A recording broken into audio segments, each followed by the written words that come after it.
The Miami Dolphins have a new veteran cornerback on the roster. Byron Matos is out of critical condition and he's unstable. And he will be interesting to see if he's going to be making a recovery to the football field. And Zach Sealer explains why he did not hold in as of yet. We'll discuss all those topics on this edition of Dolphins in Depth. I'm your host, Omar Kelly, Miami Herald columnist covering the Dolphins. And joining me is Isaiah Smalls, our Dolphins beat writer. Isaiah, how would you describe day 2 of Dolphins training camp? 2 words: defensive domination, right? It looked like the D-line was kind of just in the backfield the entire time, whether that was making sacks, getting hold calls, or even stopping the run, right? To me, it's a great sign because, we've had this conversation several times. I believe that can be the calling card of this team, right? Between the edge rushers, Bradley Chubb and Jalen Phillips, as well as the interior with, Benito, Zach Sealer, Kenneth Grant, excuse me. I think that can be really the front seven in general because, we can push it back to, Jordan Brooks and Tyrell Dodson. This could be, the calling card of this team, especially considering what, Anthony Weaver did last year, producing a top 4 defense in the league. No, they were 4th. So yes, they were top 10. Fourth in what? 4th in total defense. No, they were not. You can look it up. You can look it up. You can look it up. No, they weren't. Okay. Go ahead though. Here's the question I have for you. Is this a matter of the Dolphins defensive line excelling, or is this a matter of the Dolphins offensive line struggling? I would say I'd put it more so in the latter, right? I think the offensive line is still trying to find their footing. There's no Aaron Brewer, right? So you have Andrew Meyer starting. You have no Liam Eichenberg too, so you're on your third team center. Exactly, right? And then you have, guys just really trying to figure it out. You have 2 first-time starters in Jonah, first-time NFL starters in Jonah and Patrick Paul. And then on the, you have James Daniels and Austin Jackson. And, these guys technically have never played before all together, right? And so it's going to take some time to try to iron out that chemistry. One of the questions I asked to Patrick Paul was, how do you develop that chemistry, right? And, without giving away too much of, what he said, because he specifically used the name of the guy that he's lining up alongside. Hey, if he uses it, we can use it too. Okay. Well, those are the rules. Well, then to that end, he said him and Jonah have just been really in the lab the entire offseason. As soon as the Dolphins drafted Jonah, I believe Patrick Paul said he was in his ear. They've been watching a lot of film, hanging out together, really just trying to develop that chemistry that will be paramount, right? If the Dolphins want to be successful in the run. So to answer your question in full, I certainly believe it's more so the defense being dominant, more so than the defense dominating a offensive line that's still trying to figure it out, just based simply on the experience on that defensive line. Yeah, I mean, we're piecing things together right now with the offensive line. James Daniels is not working fully throughout practice. A lot of guys are taking. Yesterday, he only took the first team 11 on 11 reps.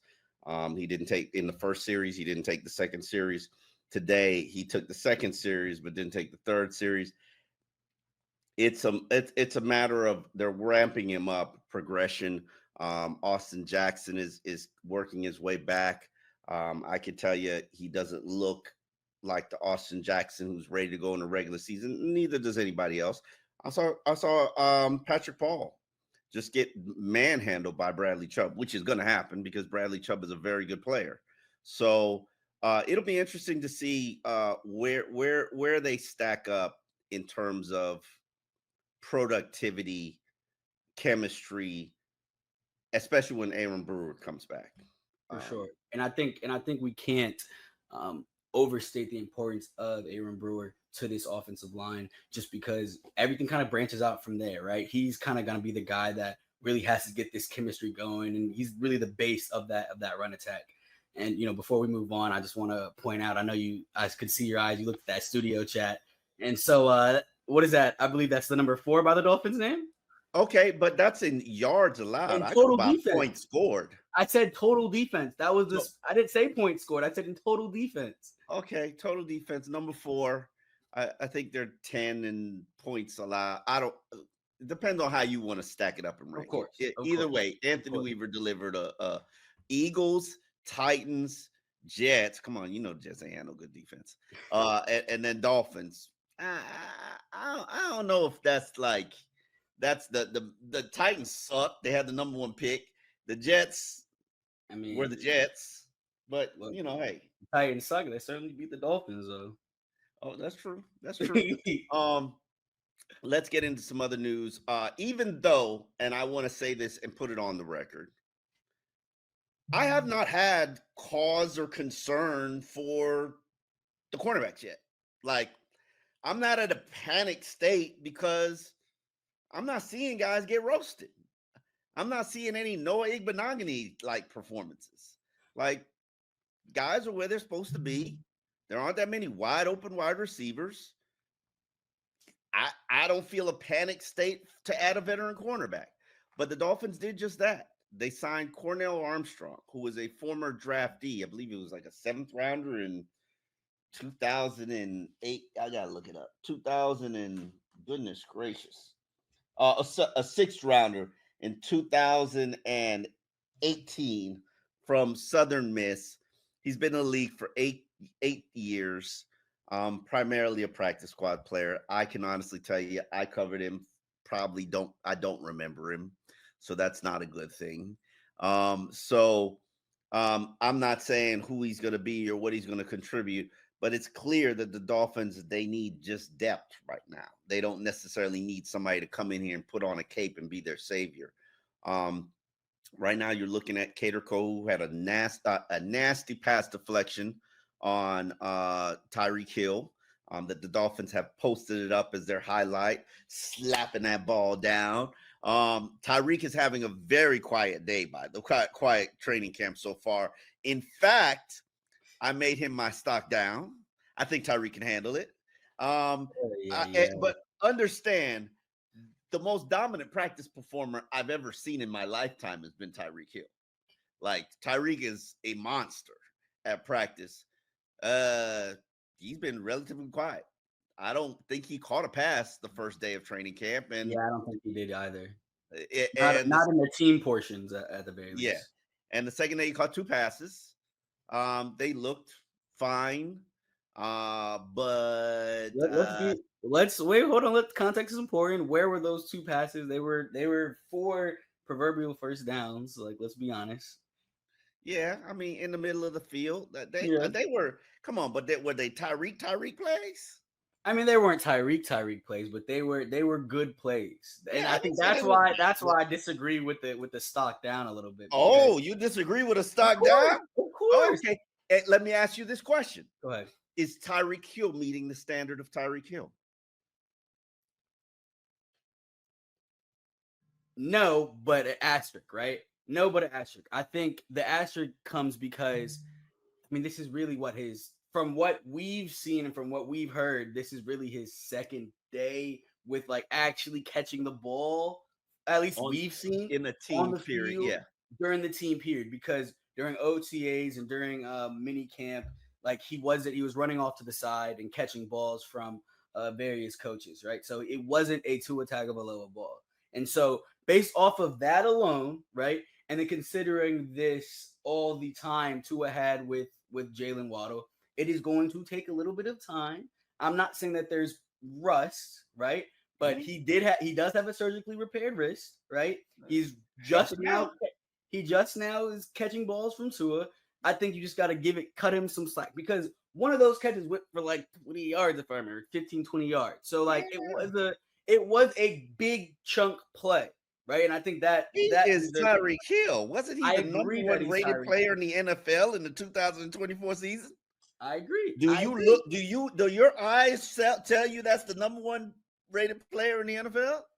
No, but he wasn't getting targeted like he was the number 1 player in the NFL, right? True. And I think that's more so because regardless of how people feel about this quote unquote fractured relationship that Tua mentioned yesterday. Look, at the end of the day, it's going to take time, right? And I think the more pressing concern for Tua Tagovailoa is developing this rapport with other receivers that he hasn't thrown to considerably, right? There's been a lot of catches and throws between Tua and Tyreek. Am I right? That's true. That's fair. So what about an NWI, right? Obviously, I haven't seen him catch a ball yet. Exactly. What about it? What about a Darren Waller when he gets back, right? Tanner Connor, like there are other guys that I think warrant some more attention from would the benefit from a little bit more work and chemistry with Tua. Yes, or maybe Tua's just giving Tyreek the cold shoulder. Now I think you're speculating a little bit too much. Now I don't know. Tyreek is having an ultra quiet camp. I'm just saying. But okay. It's 2 days, but okay. I get it. I understand. Hey, somebody got to take that stock down. If it was an underproducing Tesla stock, you got to tell people what the market is doing. All right. Tyreek is an underproducing Tesla stock right now. Okay. You know it's got value, but right now it's not delivering what you expected to be delivered. And I felt and hoped that Tyreek would give me a good indicator of which one of these cornerbacks is good and who is not good. That's true. I think he's definitely, as you said before, he's definitely a bit of a measuring stick to the talent of this cornerback room, right? And until we start to see Tua kind of pick on them a little bit, specifically by throwing to Tyreek, I don't think we'll fully understand the level that they're at, right? But at the same time, I don't think we can just totally wash away what we saw with the cornerbacks and Jalen Waddle kind of destroying them during minicamp. So I don't know if Jalen destroyed Cam Smith. Jalen did not destroy the entire cornerback room. That's fair. And realistically, I couldn't even tell you last time I saw Cam Smith. I see a lot of cornerbacks, not Cam Smith. There's Storm Duck. There's Kendall Sherfield. Obviously, Cater Kohu is getting a lot of run right now. Nickel and bound. Jason Marshall got some run today. Yeah, Jason Marshall did get some run today. I saw the young guy, Ryan Cooper Jr. Yes, people, I don't know these people's names. You have to make plays, or either in the cornerback's case, get beat for me to even notice you. And honestly, I could tell you, does it look like Fuller?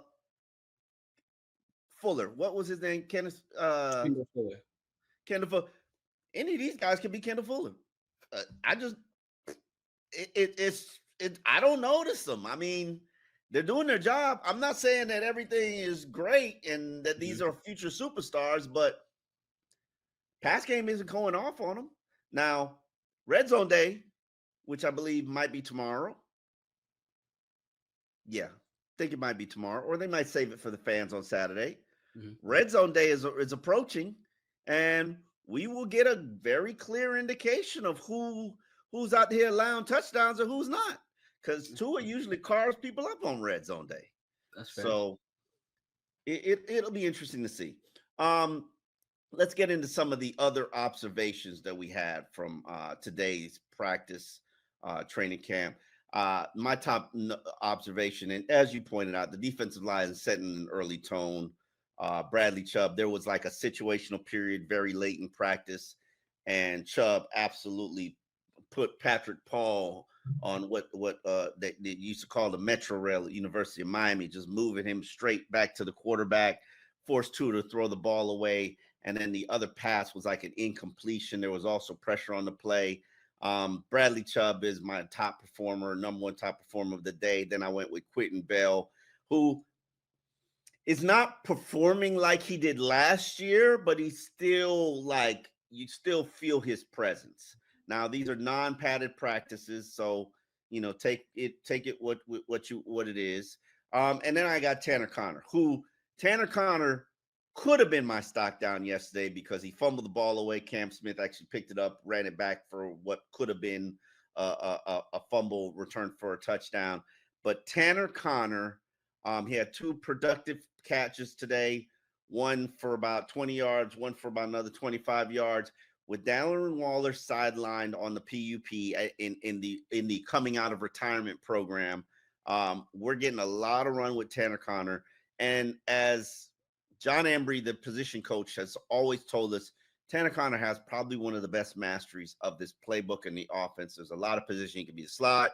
He can go outside and play boundary at the receiver. He can go outside and play fullback. He can play the inline tight end. He could play offline tight end.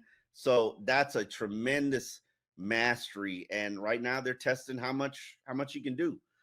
Stock up is Benito Jones, orange jersey player today. How'd you feel about his playlist? I liked it. It was a good mix. He had some Luther Vandross on there, which I'm a fan of. Anytime that was kind of only curveball though. Yeah, but I like that. There's a few country songs on there. I heard some Morgan Wallen, which is pretty dope. I heard some Young Thug. I liked it. It was a very good mix. I'm a fan of the diverse playlist because it's more of a reflection of my musical taste. So and now I got to call myself out because in full accountability mode, I gave Andrew Meyer one of my top performers because, hey, a third team center didn't have any bad snaps in a wet ball day. Yep. But then the guy on the opposite side of him, Benito Jones, gets orange jersey. So, obviously. Something happened we didn't see. Something happened we didn't see. I don't know. Hey, listen.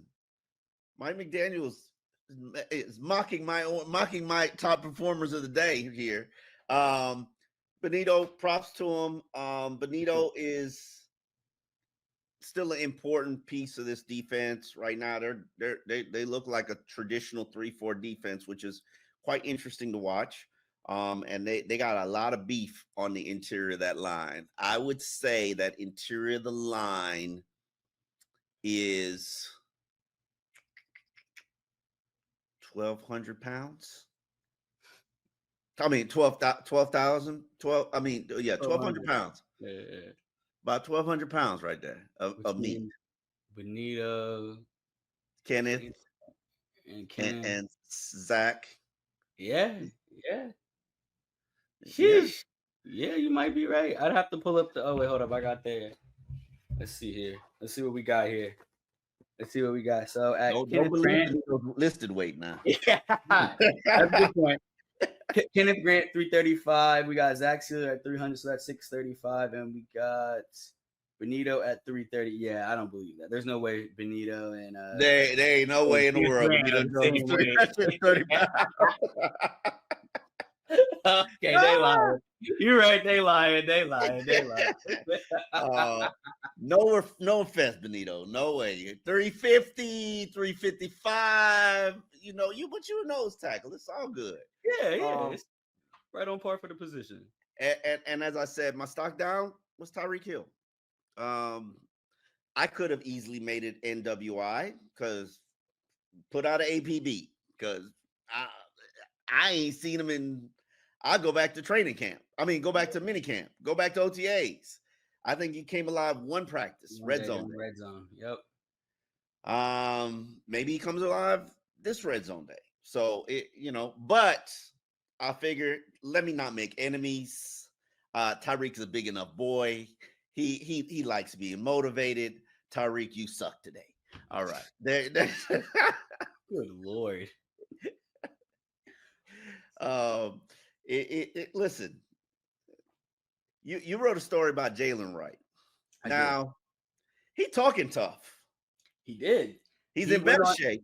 He went on national TV and said he could be one of the top backs in the league. Okay. Are you seeing top back in the league on the practice field?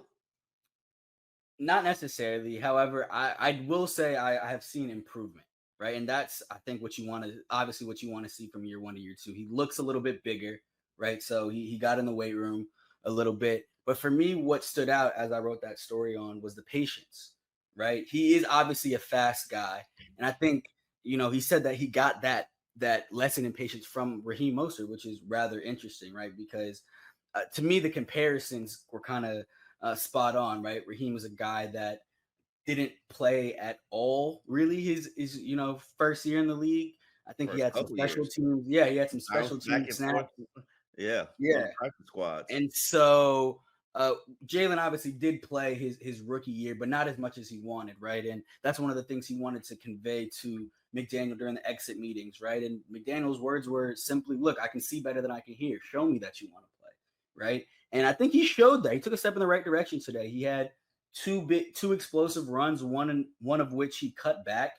And when I asked him about it, he said it was just patience, right? He's reading, he knows the offense a lot better now. So that's allowing him to kind of use his instincts and use his patience to kind of find the correct hole instead of just running 1,000 miles per hour, into just into wherever, right? Not to say he was doing that, but he made a joke that he's like, man, last year I was just kind of running wherever. And he literally said that, right? And so just to see that growth from him, right? And it's not outside the realm of possibility that he does have a breakout year.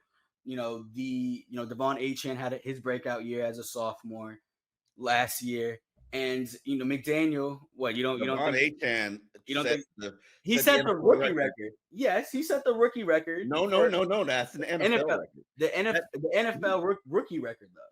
Oh no, No, you're talking about no. That is an NFL record. That is for all yards time. per carry. For yards per carry. Yes, you're right. You're correct. Yeah. However, but I don't think that's necessarily a breakout year. You have 800 yards in your first season. That's not a breakout. Okay, I guess. I mean, we're debating, semantics because I 800 personally, yards, 9 touchdowns. I think, yeah. Yes, I get it. However, I think what he showed last year as a pass catcher, right? He was second, tied Tyreek for second on the team in I don't want him catching passes and catching touchdowns. I hear you, but I don't want him catching passes. But that's his skill set. That's his skill set. That is his skill set. It is. He caught something like a high 80% of the balls. Do I want him to catch? Do I want him to be throwing the ball 80 times? I mean, I kind of agree with you, but I'm 50 most. But I like what it does from my dynamic standpoint, right? You might have had him on your fantasy team because I did not have him. I had Tyreek Hill on my fantasy team last year. So you do with that information what you will. Yeah. But I say all that to say, look, McDaniel loves to do co-starting running backs, right? That's something that he's done consistently since he's been in Miami. Last year, obviously, it was Raheem and Devon. Why can't it be Devon and Jalen this year, right? And I think that's kind of one of the points I was trying to make with that story, right? Like it could be. He obviously thinks that he's ready for it this year, and time will tell. Certainly, I see better than I hear. I'm like Mike McDaniel. I see Devon Achane make big runs. I feel you. Jalen made a few today, and I think it's about stacking the days, right? I think he, outside of Devon, he was the most impressive running back today. So yeah, the list ain't very. There's two other names on it. It's a room of four, right? Yeah, or technically five right now. Five right now. So outside of Devon, he was the best one. So look, I think you can't. That's nothing to sneeze at. Obviously, McDaniel has a history of finding talent at the running back position. So, who's to say that Jalen Wright isn't one of those guys? All right. Any other things stand out to you today from practice? Oh, we have to address Zach Sealer. He did talk. Yes. We're on day number 25 of No Minkah Fitzpatrick. And I don't know if there's a plan for him to talk anytime soon. So we might just continue this. And I understand where Minkah's coming from in his silence. You do? Where is it coming from? Educate the people. One, I don't want to have to talk about old stuff. When I said I wanted to be out and I left, when I broke up with you, that was back in the day. You different now. Like new people, new characters. Hell, no, I think we were in the same building. No, new building. New practice building. Like, why are we bringing up old stuff? That, and also, I don't have any guaranteed money on my contract. I would like my contract retouched. I would like my contract reworked. It would benefit you as an organization to rework my contract because don't you need cap space? You could give me my $15 million right now in a signing bonus, give me a base salary, and get you a whole lot of cap space. That's Just true. extend my deal. But now, at what rate do you extend my deal? Because I'm already being paid like one of the top cornerbacks and top safeties in the league. Mm-hmm. Clearly, I'm going to want to continue to be paid like one of the top safeties in the league. Do the Dolphins want to pay you like one of the top safeties in the league? He's got 17 million owed in 2026. That's a lot of money. That is a lot of money. That's a lot of money. Mm-hmm. So clearly something's going on. You know what I'm saying? I know the business of the league to know the one rule I know is if you're an elite player, if you're a top 100 player, you're not playing without guaranteed money in 2026. That's fair. That's what Zach's situation is about.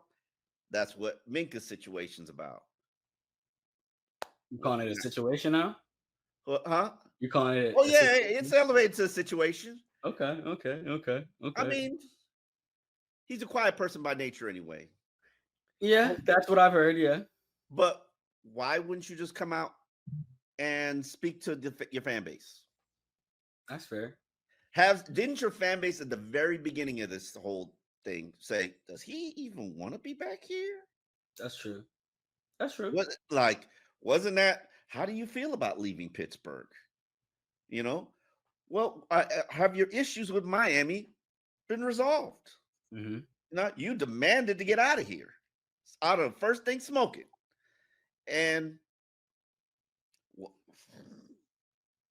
we got questions. Don't you have questions? I mean, I certainly have questions for sure. I definitely have questions, but I think it is what it is. I mean, we haven't seen anything that indicates that he doesn't want to be here per se. Oh, because he showed up for work?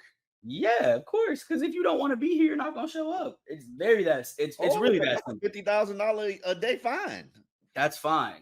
I understand. I get it. Like what you're saying makes sense. But if he truly did not want to be here, I don't think he'd show up.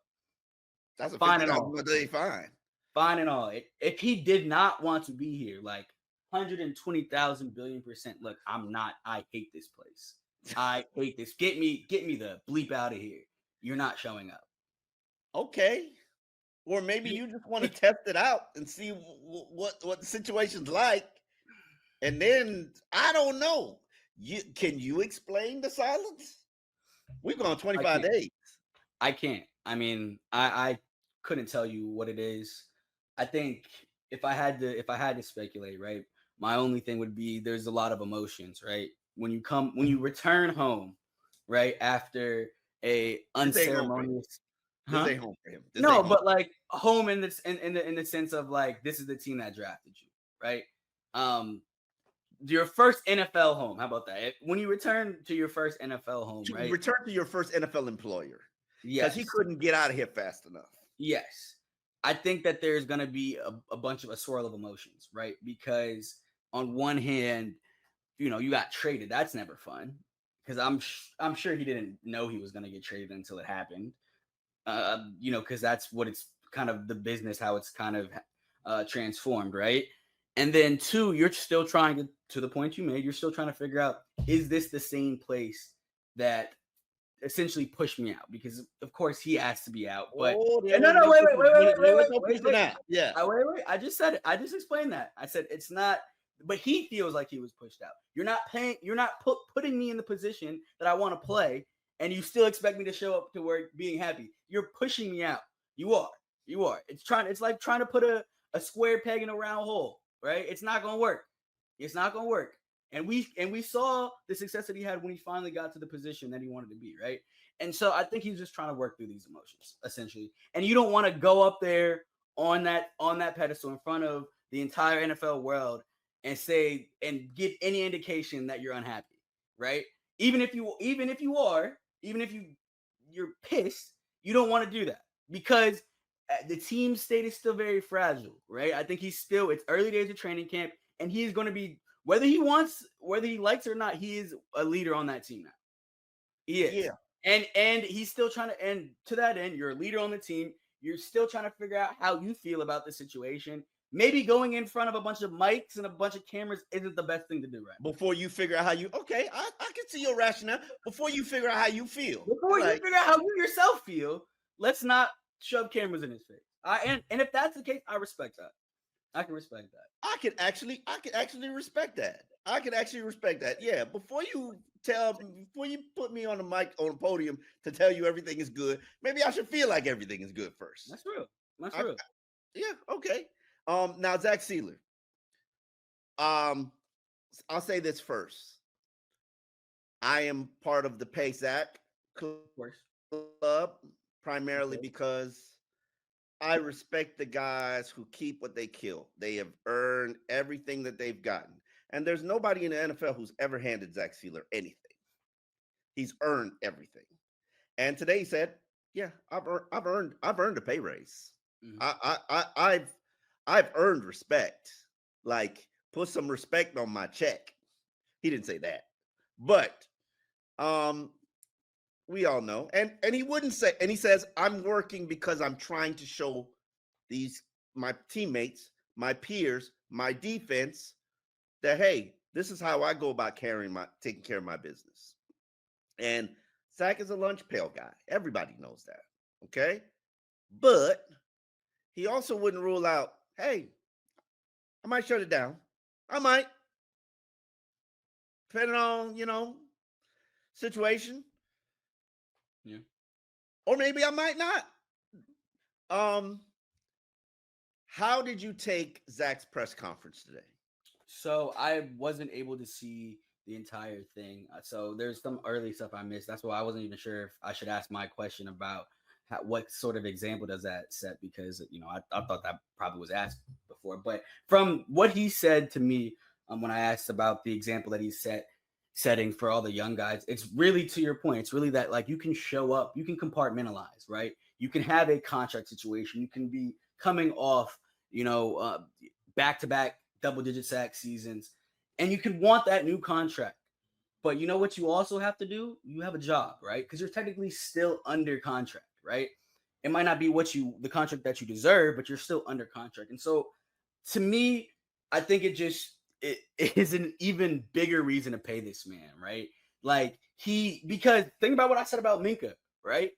We can admit probably that Zach's a little pissed, right? And he still had the wherewithal, the gumption to walk up on that stage, right? And still answer all the questions about, look, like, hey, my situation is messed up. I want it to improve. My family feels like I deserve it. I know I deserve it. But at the same time, I got a job to do.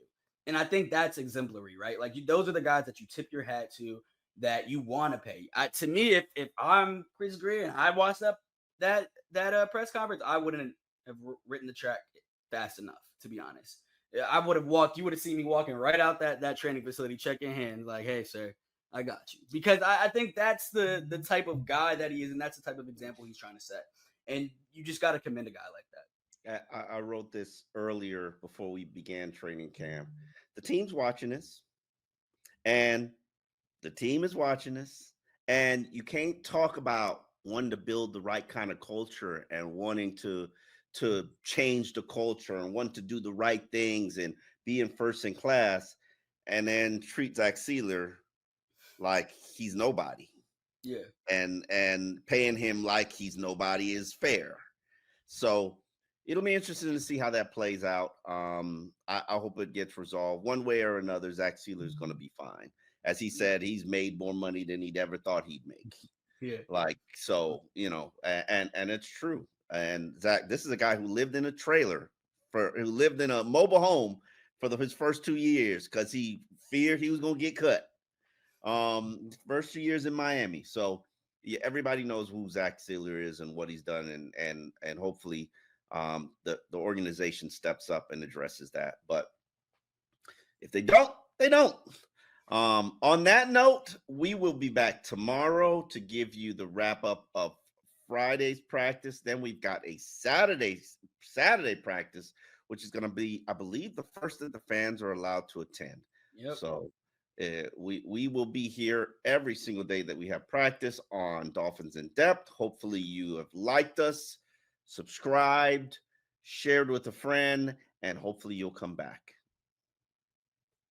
Peace.